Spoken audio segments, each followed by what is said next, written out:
Elton, a gente sabe que no mundo digital a gente é dominado, modelado, influenciado pelos algoritmos. Sim, é insuportável, cara. Tudo que você faz nas redes sociais tem um algoritmo lá querendo aprender o que você faz, o que você não faz, e te devolvendo exatamente aquilo. E se a gente pegasse essa ideia de algoritmos e levasse isso para nossa vida offline, para as decisões que a gente tem que tomar, para os nossos comportamentos, para a gente tornar a nossa vida um pouco mais assertiva? Será que rola? Cara, eu acho que você tá muito na onda vibe code, hein? Você tá querendo dizer nas nossas relações pessoais, nas escolhas físicas? O que é isso, cara? Mais ou menos isso. E faz tempo que eu queria trazer esse tema para Deu Tilt, que tem um livro que eu gosto muito, que tem, inclusive, traduzido para o português, que é o Algoritmos para Viver. Já leu esse livro?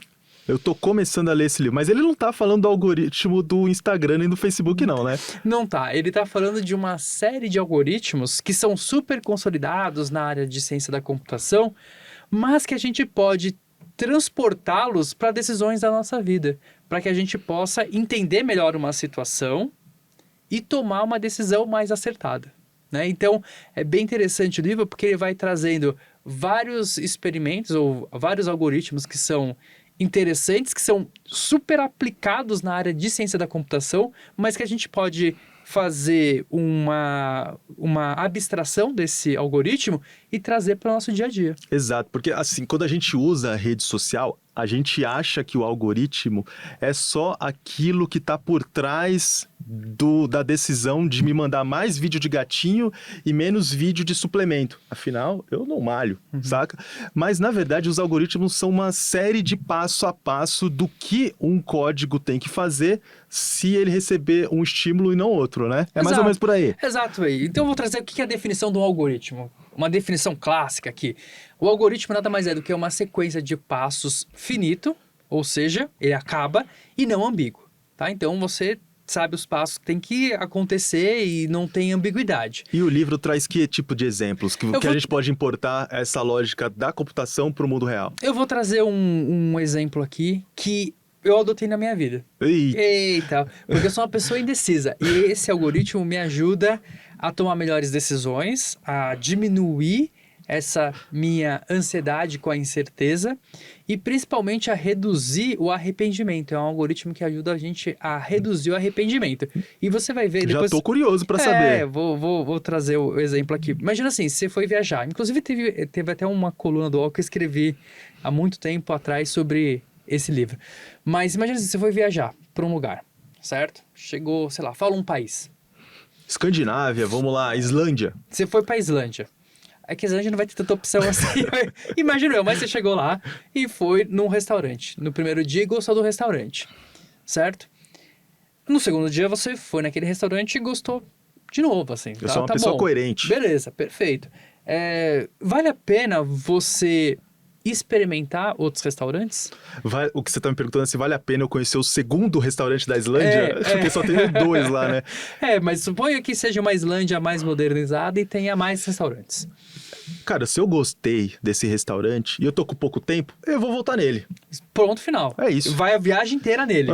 Vai ficar 30 dias lá e vai sempre no mesmo. Carne de tubarão. Beleza, perfeito. É uma decisão sua, mas será que é a melhor decisão?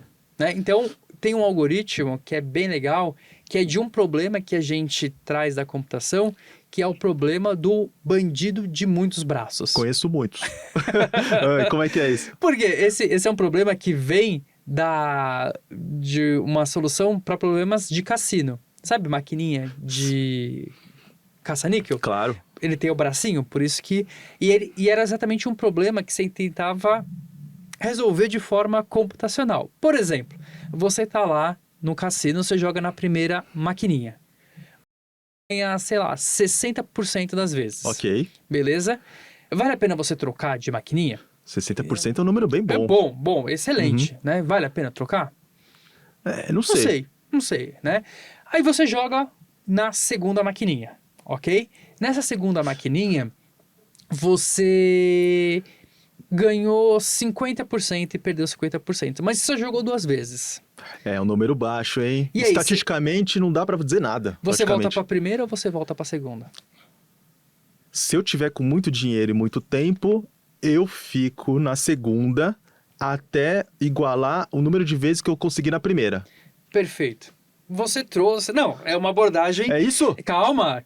É uma abordagem que é exatamente isso que o algoritmo vai tentar propor de solução.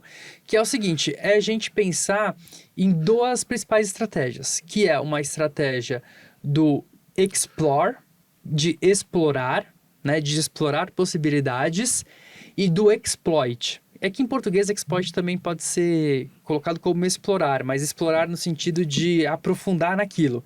Então, esse é um algoritmo que ajuda a gente a pensar de que maneiras eu entro numa fase explore, ou seja, eu vou explorar possibilidades. Então, a gente deve inicialmente explorar possibilidades. Se eu tenho, sei lá, 100 vezes que eu vou repetir aquilo, eu vou explorar, sei lá, 20%, 30%.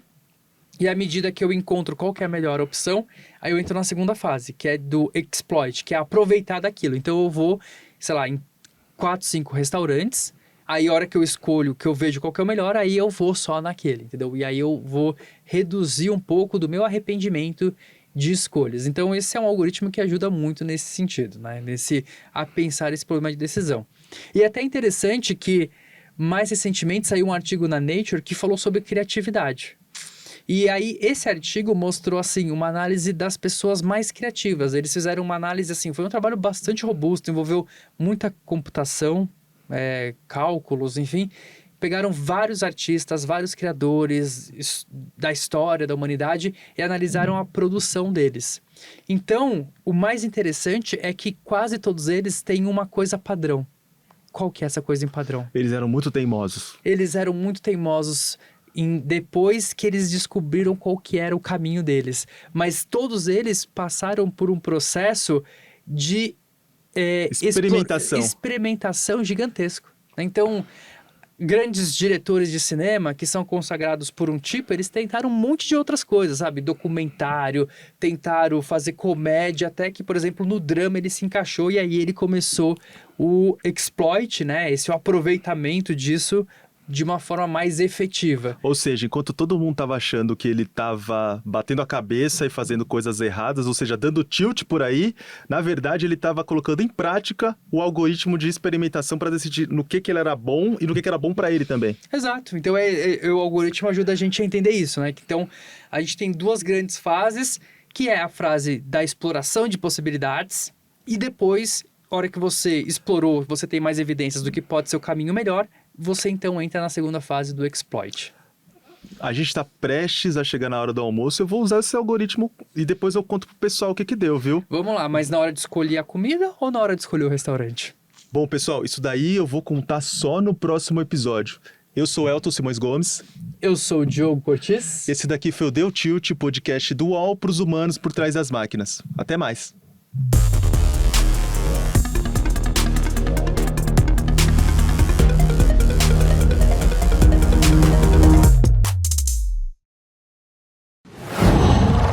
Qual?